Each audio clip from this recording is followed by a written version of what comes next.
Hi, everyone. Thanks for joining us today to learn about sales tools and your way to guide the client to the close. My name is Russell Worth. I'll be your host for today's webinar. Before we get started, a few housekeeping items. First off, this webinar will be recorded, so we can provide this to you afterwards. We're keeping everybody's lines muted here just so we can focus on the content. So we'll avoid any background noises or surprises. I know, Don, I've got 4 kids and a dog, so I always have those pop up. That's normal in our remote work environment. We do our best with these studios, and I think we're set up for a good webinar today. If you have any questions, please pop them in the Q&A all throughout the session. We're going to try to address those at the very end, so definitely ask those as we go along, and we'll make sure that we wrap them up, or we cover them before we wrap up. So with that, all the housekeeping items are covered. Let's jump in. So yeah, as mentioned, I'm Russell Worth, VP of Sales Enablement at Showpad. I've kind of got a fun role to not only enable our own sales team, but meet with a lot of customers to help enable them. And one of the things that's always resonated with me throughout my career and doing this for a long time is that we need to enable sales not to go through a linear pitch deck. All these slides. We need to be able to let the customer get engaged. And the best way they get engaged is asking questions and engaging with the dialogue. And the best way to do that is through a lot of these. So I'm really excited to be joined by Don Poe, CEO of People Productions. Don, you and I have known each other for quite a few years, so it's great that we continue to work together and talk about these great things with some of these selling tools. So welcome, Don. Thanks for that, Russell. Hello, everyone. My name is Don Poe. I'm the CEO of People Productions, and we are a digital agency based in Boulder, Colorado. We were founded in the early 80s, but Showpad gave us the Sales Enablement Agency of the Year award in 2019, so we know a thing or two about engaging customers using Showpad.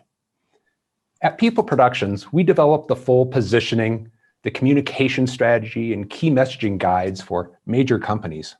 We like to talk to your internal experts and your customers, and then we develop the full campaign approach. We create all this content in-house, from video and animation, print materials, webinars, photography, e-learning, the list goes on and on. But today, what we've all signed up for today is to talk about some important types of sales apps that we've been making for the past decade. I'll start with a quick overview and then show you many functioning apps today.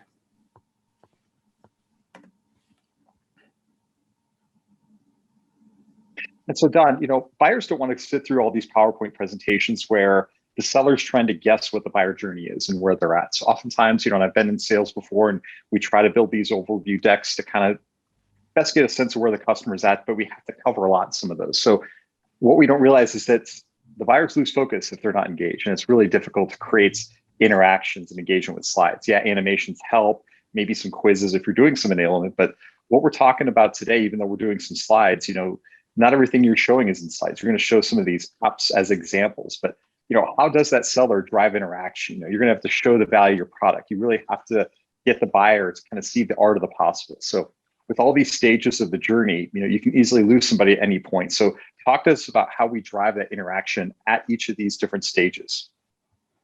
Well, I like to not think of this as the sales cycle. And I know it's a term we use a lot, and you might actually hear me even use the term at times, but we like to keep the customer's viewpoint as your focus. So we like to answer these questions your customer's trying to solve at every step of the stage. Your customer is doing all sorts of research before they even talk to your sales rep. They look online, they look on your website, they talk to industry thought leaders, so on and so forth. So when it comes to actually talking to your sales rep, what new information can your rep provide, and how can your rep engage them? Your rep needs to add to your customer's knowledge base. So even as things start to loosen up from COVID, how can you give your sales team what they need to have that valuable client meeting? So the apps I'm going to show today will keep your team very nimble. They allow your rep to respond to the questions and needs of their client. One of the benefits of these apps, though, is they also keep your rep on message. These key messages have been developed for your different target audiences, so we want to make sure those are communicated. So that's what we're here really to talk about today. Flexibility, providing your customer a great experience so they trust you and so that they select your company to solve their needs. So as this slide shows, we all know the approaches to digital dialogue. The apps we're going to show today are flexible and can help at so many different stages of the buyer's journey. For instance, if you think of an ROI calculator, oftentimes I think of these as a late stage for that value conversation, but they could also be used early on to spur a new conversation with a tough client. Early on, you could also take a deep dive with your product, and I'm going to show these things called a 3D spinner. These are highly interactive sales tools, but they can also be used later in the state process to impress the CEO so you can get them to sign the contract. And one thing I like to make sure is that we don't forget about post-sales and loyalty. You can use these interactive apps with like your installation and your support teams to show how your product works or show best practices for implementing your service. So using these apps can really enforce the need to continue working with your company even after you make the sale. Don, I really like this visual that you used to talk about the buyer's journey, not because we're in Colorado and we love the mountains here, but sales needs that underlying process for forecasting and kind of figuring out the next steps, for the business and for the operations. But it's really a suggestion, not a script. And the way you and I, when we were talking about this, that the salesperson is a Sherpa. They need to have gone through all this and understand it before. So while that buyer's there with a map, they kind of know where they need to go. That sales rep, as that Sherpa, needs to know which of these tools to bring to forefront at each stage, because it's not very clear. Sometimes you need the ROI calculator at the beginning, sometimes at the end. Everybody's going to be unique and different. So I think that's what's very interesting and compelling about these apps that your team is able to build. So let's solve some business needs today, right? That's what we're here to do. And so think about how you, as the viewer, actually make purchases and what you would want when you talk to a salesperson.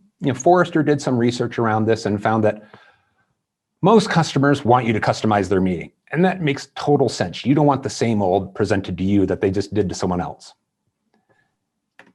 Gartner also found that high quality presentations close more often, but also they said that it creates a more valuable connection with your customer. And that's what your sales rep really needs to establish that relationship to become a trusted partner. So what are experience apps? These are sales apps that sit inside of Showpad. They can appear just like a tile inside a Showpad. You can embed them in a Showpad page or really anywhere, kind of like maybe a Showpad shared space. I personally call them HTML5 apps. Showpad has branded these as experience apps, and you'll hear me maybe go back and forth between how I refer to them today. They integrate really deeply within Showpad and with other third-party systems. So Showpad has what's called an SDK, a software development kit, and these apps can work very tightly with that SDK. But also these apps can connect to other services like your CRM or maybe your ordering system. This is a little bit of a deep dive, and I'm going to touch on this more when I actually show you the apps in just a little bit here. Showpad makes it easy also to distribute these apps to the teams. These apps can be pushed out just like any other piece of content in Showpad, and you can assign them to divisions and groups. You get all the same reports and analytics that Showpad provides with any type of asset. There's also a lot of benefits to these sales apps compared to like PDFs and other static materials. These apps are more interactive. You can gamify the interactions that your reps are having with your customers. You can engage your customer in the conversation and not just talk at them. The apps are also more flexible. We were talking about having that nonlinear conversation that your customers want to have. So you can use these instead of showing them that 30-page PowerPoint that bores them. These apps also do other things like videos and PDFs don't do. You can collect all sorts of client information and data.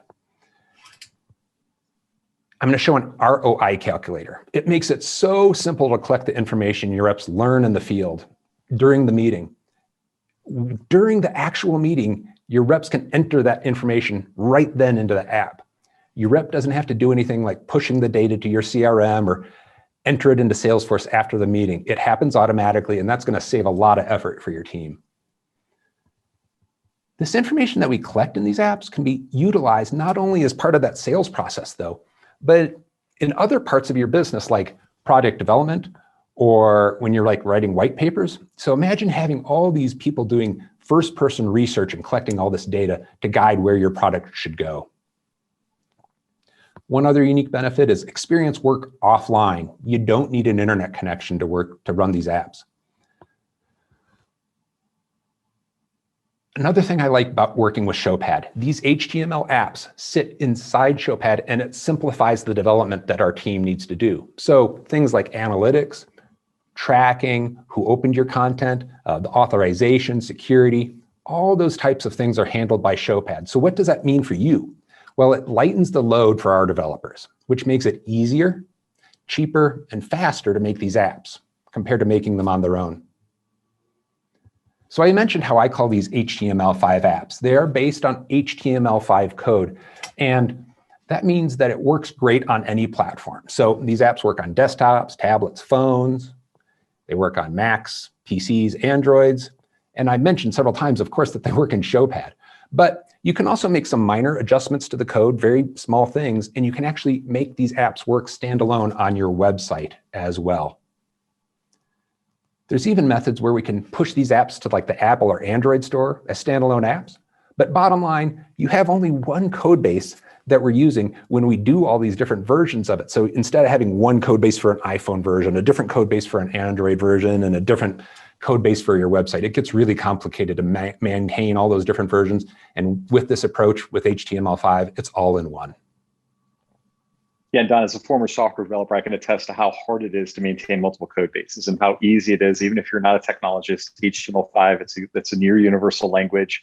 It's very easy to build and very easy to customize. And we met years ago on this topic. You know, I was working for a firm that had a large, complicated portfolio. And the challenge we had all these different decks that we needed to talk about the company, our products, the solutions, and the problems. And it was really unwieldy, especially for new reps. It took them 6 to 9 months to kind of figure everything out in the portfolio, because they're constantly trying to assemble their different slide decks and pitch decks. Whereas these experience apps we started building within Showpad because it helps have that interactive dialogue and conversations. We can kind of guide people down the path, back to that analogy with the mountain climber there.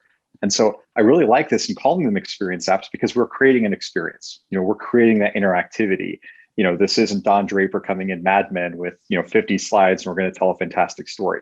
I think there's a handful of reps that can really do that well today, but so many, we really need our sales teams to be more consultative, have that dialogue, and be able to let the customer kind of pick and choose where they'd like to go with the rep guiding them down the path with the experience apps. I mean, really, this is what you're building, right? That's right. And so when we talk about the reps, where are our reps right now? Right now, they're remote. But hopefully someday soon, we're going to be back to in-person meetings. And so these apps are future-proof for when we get back together. They're just fantastic in front of clients. But right now, when we're under COVID and we're working from home so much, they allow for much more engaging online meetings. Another thing when I think about reps is training. And we like to design these apps when we can to have training built right into the app itself. The structure of how we design these apps can guide those conversations. And this really helps when you're training on new product launches or you have new reps that you're needing to onboard. Just the way the apps are structured help guide those conversations. But when we also develop those apps, we like to talk to and learn from your top sales team, the top reps. And so we like to distill their approach so your other reps can learn from their best practices. Plus, in some of these apps today, you'll see how we've added talk tracks right into the apps. This can ensure that your team knows the key messages and to make sure that they can message to your target personas that you've developed your content for. Now, when I think of reps, they are not always the most technology savvy people. Some are and others aren't. And so we design the apps to be very easy to use. So with this training built in and the ease of use for these apps, they can really work really effectively for both internal teams, but I also like to think about how they can work for external channel partners who don't necessarily get all that in-person or internal training that you provide to your own team. The training is built right into the app. Plus, when we think about online meetings, these can be easily shared in a screen share meeting. So you're going to see me showing these in just a minute here. There's just so many webinars going on right now. One other approach you can use with these apps is actually part of the webinar. It makes for a richer engagement. It really wows your clients. It increases the interactivity and it keeps people engaged so they can hear what you're talking about. Plus, using some of these data collection apps, you can actually collect information from the people who are there watching your webinar. So let's get into something like that with you guys right now. Yeah, let's launch a poll. Let's get some interaction. So if everybody could take a minute, I'll leave this poll open for about 30 seconds. Just answer these questions about where you feel your reps are losing most engagement with your buyers, at which sales stage. And then does your firm have a big Excel ROI calculator of any type? You know, I know with my background, it's very easy for some of the best sellers to want to be able to demonstrate and show impact. And so these calculators are often constructed by sales and sales engineers to try to do some of this math to help build that business case. The sales reps talked about the story of the value, of the differentiation, of the features, and then it comes down to that ROI calculator to really prove the business case. How can that go into that proposal that somebody in legal or finance needs to review and approve that says, what am I buying and what kind of outcomes can I expect? So I've worked for a lot of companies and a lot of them have had some of those big giant ROI calculators that are pretty unwieldy. Without looking at the results, it looks like a lot of people are having struggle with getting interest in the first few meetings. With some others from getting from proposal to purchase, probably where ROI calculators might come in. Some others unknown there, but looks like only one has some of those ROI calculators built in Excel. And hopefully people answer that thinking Excel or Google Sheets or any other spreadsheet type tool. We'll end the poll here now if you want to jump back in, Don. Thanks. Great.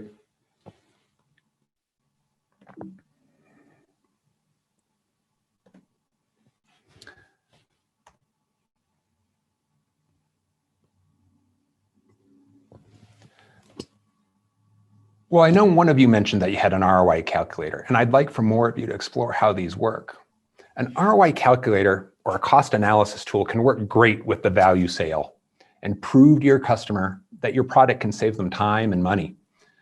So we like to use the information we gather from the customers to create a custom report that can be shown to their administrators and to their purchasing board. This helps establish your company's value to them. I have seen a lot of different ROI calculators over the years, and oftentimes they're messy and complicated with way too many tabs at the bottom. And we like to make them simple to use. And we like to create data charts that are more useful for your customers than just those big data dumps. And so we make them visually appealing and tell a clear value story that you can, that your champion customer can give to their purchasing manager. So throughout today, I've actually got my iPad sitting here next to me. And this is actually Showpad on my iPad. And I've got QuickTime running on my laptop. So I can show you how these apps work. So I'm going to switch over to that right now. And as you see me sliding up and down, this is actually my version of Showpad. And I'm going to, in this atom, where we have a lot of different apps here that we can talk about. And so I'll keep this brief because I know only one of you said that you had an ROI calculator, maybe a couple of you didn't get to answer. But we like to keep several tabs along the top to show kind of where the app can go. But to keep it really simple, there's a really big button to make it easy to know where to start. So I hit start. And here, this is a data collection app. And on the left side, we've got a series of questions that your sales rep can ask to get information. I've already pre-entered this, so you don't have to watch me type today. But we've categorized this into different sections so that it's a natural flow and it makes it easier to get into these different parts. While I do that, over here on the left side, this is an ROI calculator. And you can see at the very beginning that they go down a little bit because they had to invest in this new technology. But from there, based on the customer's information, we can show the ROI. Whereas like this chart here, gets to the bigger picture needs. For instance, like this shows how the patients respond to using this technology to patients who aren't using this technology presented in this app. So if I come down here and I change a setting, you can see that it animates right there. And down here, it says generate report. And so this is a really important part. This is one area where we integrate with Showpad. And we didn't have to generate and create this email functionality. This is built into Showpad. We are now sharing this information. It creates a PDF, emails it out, and Showpad does all this analytic tracking for us. It sends this PDF as a link, just like when you send an asset out. So it's not a big file that gets sent out.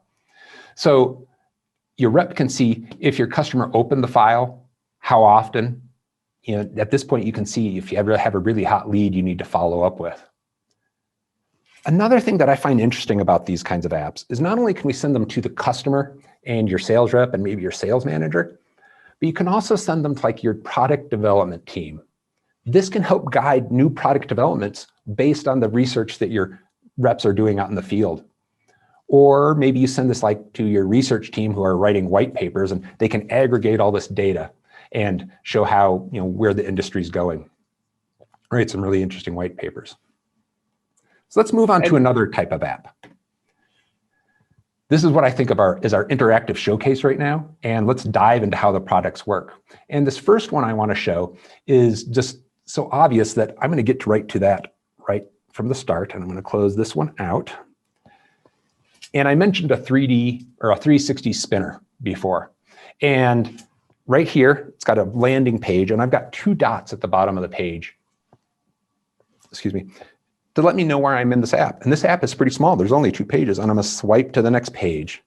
And here's the product. And I'm going to use my finger, and I'm just swiping across the screen, and I'm spinning the product around.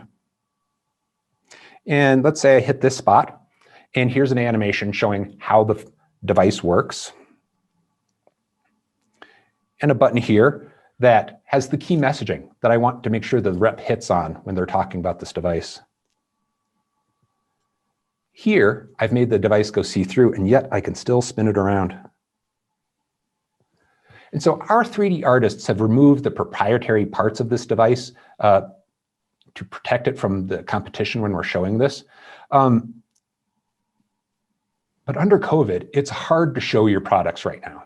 So an interactive spinner like this can truly enrich your conversation. But when we meet in person again as well, these can be more effective than carrying all of your products around in the trunk of your car. Plus, some products are just too big or get damaged when you ship them around. So we've been doing a lot of technology tools that to show how they function. To get started with these, we work with the CAD files that our clients provide to us, or we can take photos and use those, and your team can make those, or we can take them. One of our clients had about 30 of these spinners done. It allowed them to show such a wide portfolio of their product. Plus, using this type of tool, you can truly explore your products. You can take your product apart, and that's what we think of as a product explode. You can have hotspots at every stage of that inside your device to show key messaging at each one of those stages inside of how your product works. So we've created apps like this that walk through more complex products than this one, but this gives you a sense of how these work. Let's move on to the next one. The next type of app I wanted to talk about is what I think of as a technology explainer. This shows your product in use, but it can also show like the workflow of a service that you have. These type of apps gamify the conversation with your client, and it makes it much more memorable for your client to know what you were talking with them about, because the way we've built these apps actually touches on adult learning theory. So the messaging that your customer provides through an interactive tool versus a static tool, it gets embedded with your client more. So this one has tabs along the bottom, and you can see that there's a lot more dots too. This is a bigger app than the first one I showed. And so just so you can understand what this product does, this is for a medical device company, and it's a wand that gets inserted into the body, and it can kill a tumor. So let's go to the next page here. When our team worked on this, we understood that talking about the competition and how the competition worked was a really important part of this. So we showed, after talking to the engineers, we understood here's how the competing technologies worked, and they didn't kill the tumor in the right way. Whereas in talking to the engineers, we designed how the technology worked in a more optimum manner. On this next page, this shows how the technology actually functions and works. So instead of having like a static video, I've got a video, a button here that shows here's how it works. First, it senses where the tumor is, and another button to go to the next stage, and it cools the wand so it doesn't burn other types of tissue. And here's the coup de grace image where it's actually killing the tumor off. And so you can actually have your customer run through this and train the customer on how the steps work, and it makes them even more comfortable with selecting your company. I did talk about videos. Now, this is one area where we like to see how many different ways can we use the content we're making. Now, let's say you're at a trade show again someday, and this video is here, but it's also up on the big trade show booth, and maybe this is also on your website. So we can host all of this kinds of content in here. This shows how the product, this is kind of like an explainer video of the product, but you could also have other videos in here like testimonials or case studies, so on and so forth. This next page breaks down the components of the system. So here are the different parts that come with the system and some key messages that we want the rep to be sure to hit on when they're talking through it. You know what I like about this, Don, is one, you're creating a lot of compelling content here that you can go back and forth depending on the user. You don't have to worry about things like flash animation or any of those complicated things. You're showing this while it's on a tablet, virtual tablet on a Zoom here. It flows very nicely. You could just as easily bring up a Showpad web interface and have the apps work in the same way. So we're really showing this performs extremely well. And it's extremely rich in the fact that you can talk to business level benefits, to technology benefits, and all things in between, because oftentimes our conversations with buyers, there's multiple stakeholders. So we kind of need to align them on the same concept. And I really like that approach that you have there with static content, dynamic content, interactive content, and the videos, just bringing it all together in a very simple way that any seller, honestly, with a little bit of training, they can jump in and be effective with this tool. That's right. And when you're talking about aligning, I think that really brings up the next kind of app I'd like to talk about. A playbook. And recently on the SE Society, we were talking, .org site, we were talking about playbooks a lot there. And so playbooks are useful for so many different things. A lot of companies do use these. They're great for training and onboarding, new reps. And I meant, both internal teams and your external channel partners. We like to talk to the techniques of your top sales reps and push these into these apps to help all of your team use those best practices and distribute that knowledge from your top reps down to everyone. And it really standardizes your sales process. And as far as sales processes go, I know many companies use sales methodologies as well. So a playbook can help implement your sales methodology at every stage. With training, playbooks are great at getting teams up to speed on your new products and launches. And you'll see in just a minute here how we actually built talk tracks right all into one place here in this app. So here's a playbook we made, and it's for this fake company called Lumenity. The original company we made this for didn't want their playbook shown, so we reskinned this to make it, I can show you the concept of how this works. But if you look really closely at the messaging or some of the graphics, you can see where it wasn't necessarily done by, for true strategy. It was just a demo. Here's how it works. But this has a prepare mode and a present mode. And let me start with present. We start with what role are you presenting to? Are you presenting to a governmental person, or a residential client, so on? And where are they in the buyer's journey? Maybe they have a plan, but now they have some pushbacks. And in talking to the reps for the company we made this originally for, we understand these were the real pushbacks we had for this type of customer. And so maybe they're comparing companies, or they're worried about performance. And here we can have some answers built right into the app. I can make this big. There's a share button up in the corner. So again, that gets to the concept of using the Showpad SDK to email this piece out.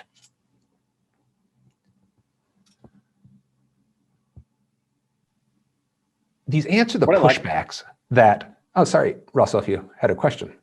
No, I was going to say what I like about this, Don, is if you're a rep, it's one thing to go through all your readiness training, We've kind of certified people. Do you know about this? But then it's always great to have a reminder because there's always so much to know as a rep. The different dimensions of your buyers, their problems, their pains, their current situation. So these are great refreshers. Very easy to come back in. I don't have time to go take another certification test, but it's the same thing I was trained on. So I can come in and refamiliarize myself in the playbook with a very specific situation and get to it really, really quickly to either respond in real time during a call with the customer or immediately after that call. That's right. And so the way this one's structured is actually as a competitive response guide to help with those pushbacks you might hear. And answering pushbacks isn't always about just being right. The content in here really is to spur those conversations to let the rep dig in deeper for the issues that your customer's trying to solve. So as we look at this, you were mentioning Trainingrussell. This does have the talk tracks. It's formatted in exactly the same way as you can see here, but it has these talk track bubbles that are based on the persona we're presenting to. So, a governmental person will have one thing here, while a commercial customer would have a different messaging built right into the app here. So by having all of this training within the app, it's almost like muscle memory for the rep. So instead of going over to like one PowerPoint or a PDF to learn about the messaging, it's built into the same app that they're using. So it's just so much more easy to learn from this type of app. So presented here, this is a competitive pushback app. But if you take a step back from this, you can think about how this could work for other needs. So maybe you have a catalog or a lot of different divisions and you want your reps to be able to jump from group to group. So imagine maybe you're like GE and you could have like your aviation division here, your healthcare division here, your power division here, and have the content for those certain areas. Or envisioning it in a different way, imagine you are Apple Computer and you're selling iPads and iPhones and maybe Mac computers. Okay, great. You want a computer, here's the laptops, here's the desktops, here's the size of the screen, the size of the processor, so on and so forth. And so it could work as a product recommender and get right down to the asset that needs to be shown, or the product that makes the most sense for your customer. So one other thing in here is these assets here at the end can be pulled in through this the SDK. And I'm going to show that in another playbook because I've got another one here that formats this in just a slightly different manner. And I thought it was important to show how these can be different. This one also has a prepare and a present mode, and you can see it's for this fake solar company because, again, we couldn't show the real thing. This time I want to show the prepare mode. We start with these probes because here the roles we have are psychographic based. They're not based on the type of, like the CEO or the technician. It's based on what is their opinion of your technology. And so here we have probes. These are the questions that a rep could ask to understand what kind of person are they presenting to, because maybe going in, they don't know if they're presenting to a champion or a skeptic. When we originally made this, we had ABC. We considered having like ABC answers here, where a rep could say, okay, great, according to this one, it's a B, and this one, I'm going to answer D. And the app itself could generate a response saying, well, we think you probably have a feasibility evaluator here, for example. But the customer we originally made this for, though, their reps were so highly trained that would have been insulting to them to hold their hands so much about it. So we customized the app based on the kind of rep who's going to be using it. So if I look at a feasibility evaluator here, we have the messaging because, again, we're in the prepare mode. This is the messaging, and a feasibility evaluator has these 2 messaging points, whereas a solar champion has 3 different messaging points. And so here, messaging point 1, they have this kind of green dot. Messaging point 2 has this silver dot, and messaging point 3 has this brown dot. Of course, I can open these assets here and take a look at it and learn. But then when I come back home and I go to present, I've taken out the names of the type of persona I'm presenting to. I don't necessarily want to tell them that I think they're a skeptic. So here's that solar champion, and all those colored dots are now referenced back to the messaging points. As you recall, messaging point 1 had one color, messaging point 2 at a different color. And those are all represented here. So when your rep is presenting, they know when they're presenting this piece that they're presenting on a certain messaging point.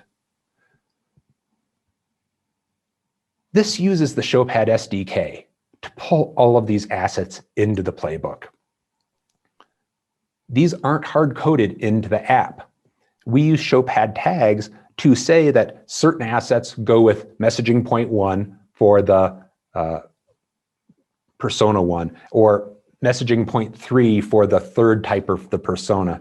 So the benefit to this is that your assets can be automatically entered into this. You don't need to come back to us to change the content in here or to update it. Let's say you change a PDF or you want to add one more asset in here. These are all PDFs. This could show videos or anything like that. But you can use the Showpad tagging feature, and we use the Showpad SDK to pull those assets in. A second way we use the SDK is, let's say after the end of my conversation, we've talked about these 3 pieces and I want to send them out. Down here in the lower left, I've got an arrow, and here's where we're relying on the Showpad to send these as links so we can have a shopping cart of these assets sent out to the customer after the fact. And of course, Showpad gives us all those analytics about, is this being tracked, or have these been opened using the share reporting tool. One other interesting thing about Playbooks is these can implement a continual improvement process at your company. Your reps can not only send these out to their customer, but they can also send these assets up the chain to like their marketing manager or the sales manager and report on what's going on in the marketplace. Here is how these assets function, and here's how they work. And maybe they hear new types of pushbacks, and they can report up the chain as to what the reps need. It allows your team to shift on what is in the marketplace based on what your reps are doing. It encourages a dialogue between your marketing and your sales teams.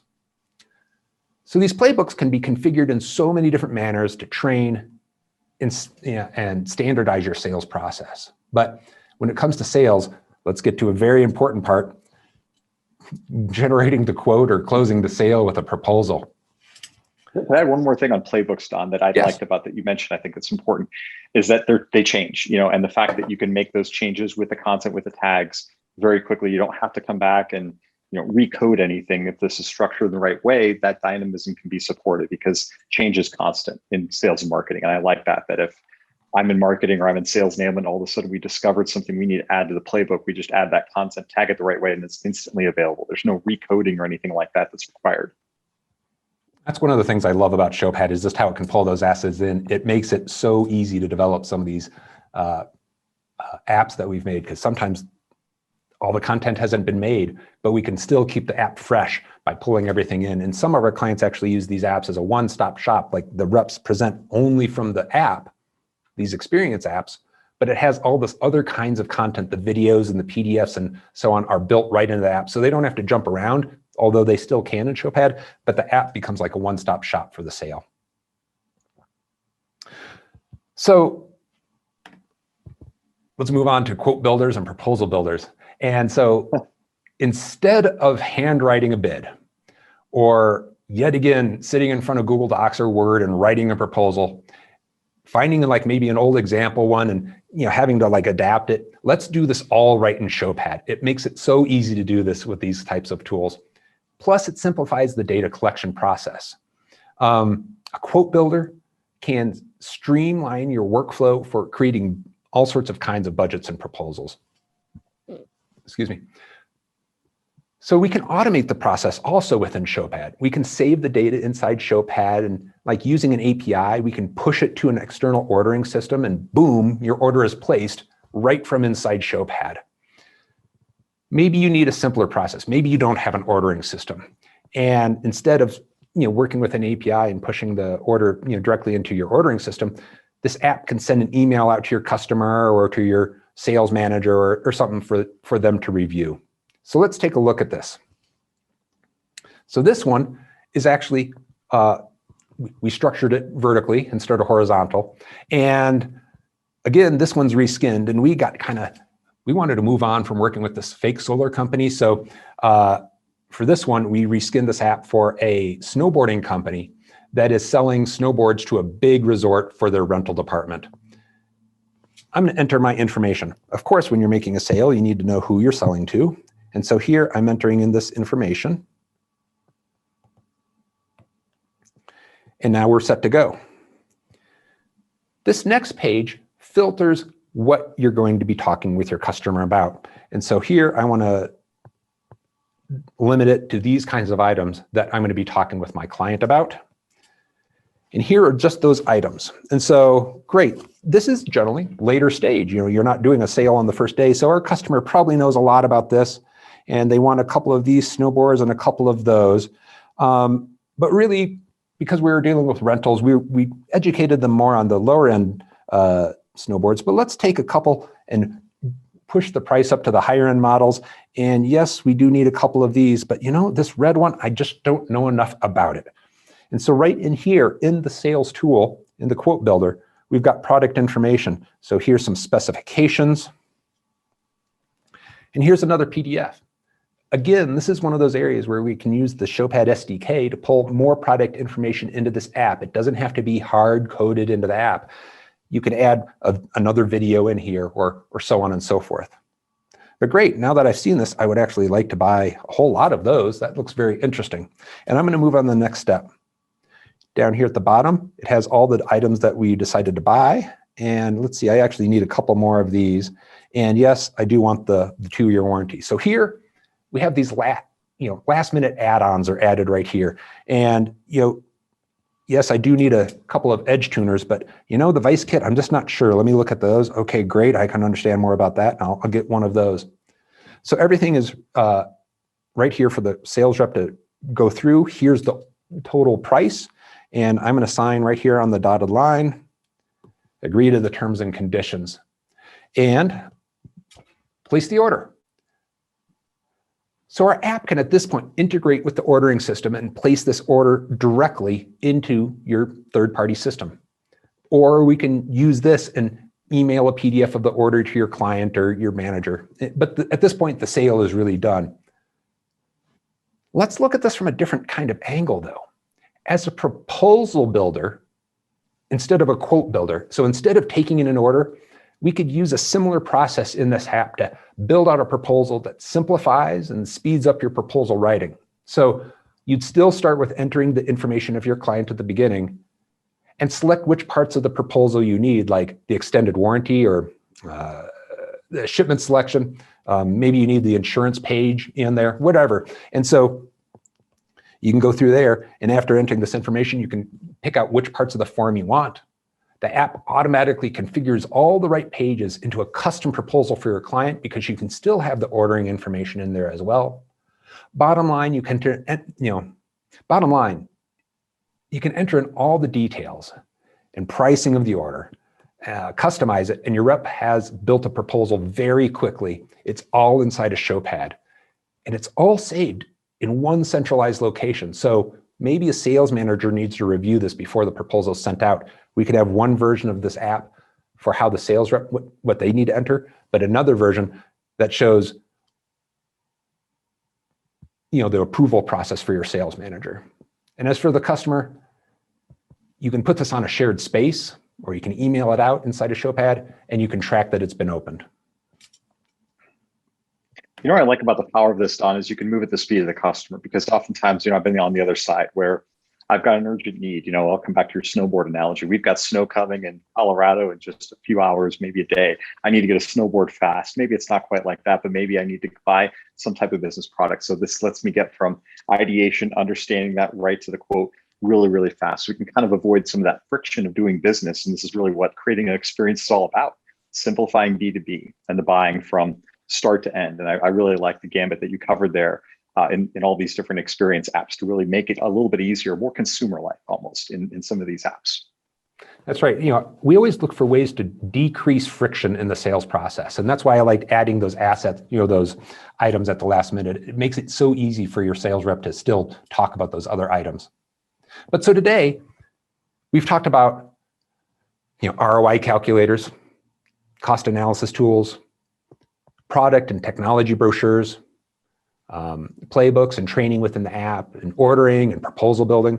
There's a bunch of apps I haven't gotten to show today. There are things like a launch book. This is an internal tool that sits inside a Showpad that provides training on messaging, product functions, features, competitive issues, what the campaign looks like, so on. And we've seen these before where they're static PDFs and the sales rep, flip, flip, flip, flip, okay, I got it. But if you add interactivity to it, we're using adult learning theory to embed that training in your sales rep as well. There's another type of tool, a diagnostic or a benchmark tool. These can help customers understand where they stand in the industry and compare them to their competitors.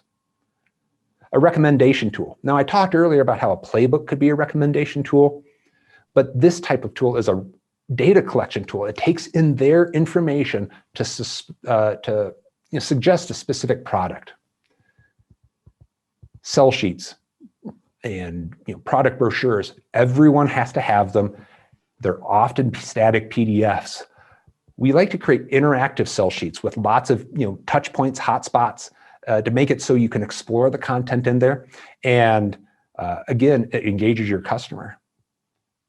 We've even done projects where we can look at a third-party database like Microsoft Dynamics or SAP, and we can use that the API through those systems and automatically build creative and interactive sell sheets. So instead of having to hand do them, we can take the data dump from the database and create 5,000 interactive sell sheets that are based on a template, but it's done automatically.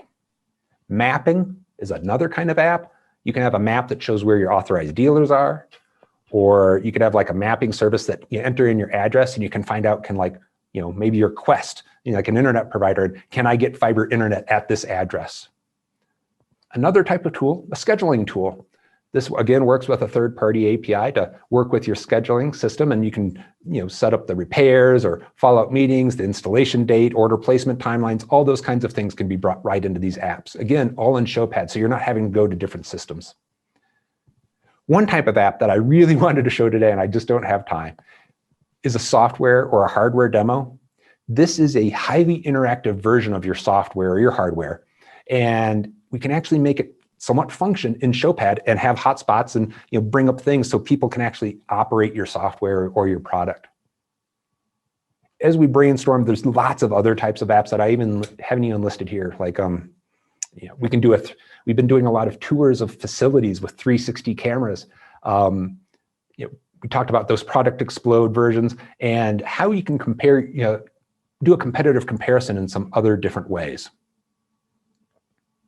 So one question I often hear about is like, well, how do we get started with this? These seem big. And one thing I suggest is don't make your app too big. We've seen companies that want to put the kitchen sink into the app, and we find that it becomes unwieldy. It's better to have lightweight, strictly targeted apps that are more strategic and can get done really quickly.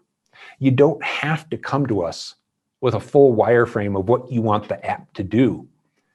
We can walk through the strategy and the creative decisions of what you're facing. We just need to know what issue your reps are facing, and we can help formulate that app. So one of those playbooks was actually done in that kind of regards, where they just said, our reps are getting beat up in the field, what can we do? And we built a custom playbook for them as a competitive response tool. So first, we like to discover and define, what issues are you trying to solve? And we create a sitemap and a wireframe. Design and development, we apply your branding to the apps and make it look good, and we actually get coded, and then we deploy it and we help you get it into Showpad, or if we make some, again, we can make some minor changes and we can put it into your website or other places. One key final step, though, is what I think of as cultivating, and this is a really important step. We look for ways to train your reps on the app. So maybe we have a simple video or a PDF that comes along with the app. We look at the analytics that your team has done for how the app is being used, and just verbal reports from your sales team of how the app has been effective for their team. And we use that to iterate, because oftentimes we find once you do one app, you want more, and we use the learning from the strict analytics and the case studies to see what works next. And that's what I think of as cultivating, is training the reps on how to use it and reviewing those analytics. So As you can tell, I'm really passionate about this kind of work. And for over a decade, we've been bringing marketing and sales teams together in sales enablement. And I just personally love solving business issues and talking to people. I welcome you all to get in touch with me at don.poe@peopleproductions.com, as you can see here on the screen. And we can set up a call. But also, I'm happy to answer any questions that you have right now, too. So thank you. Well, thanks, Don, for the great discussion. Really great insights. And yeah, probably could go another hour with all those different apps that you're able to do. So really great showing us the art of the possible and where everybody's going. PDF, I think, had a great start because it was universal. Now we're kind of moving towards HTML5 and web because that's universal. And with Showpad as a great deployment mechanism, I think that just makes it easy. And one of the questions was, how easy is it to get started? Because I'm in marketing, I don't really know how complicated HTML5 is. So how hard is this in terms of cost, time to market, potential impact? That's one of the questions we put here. As you can see, the scale of the apps that I showed today was really quite varied.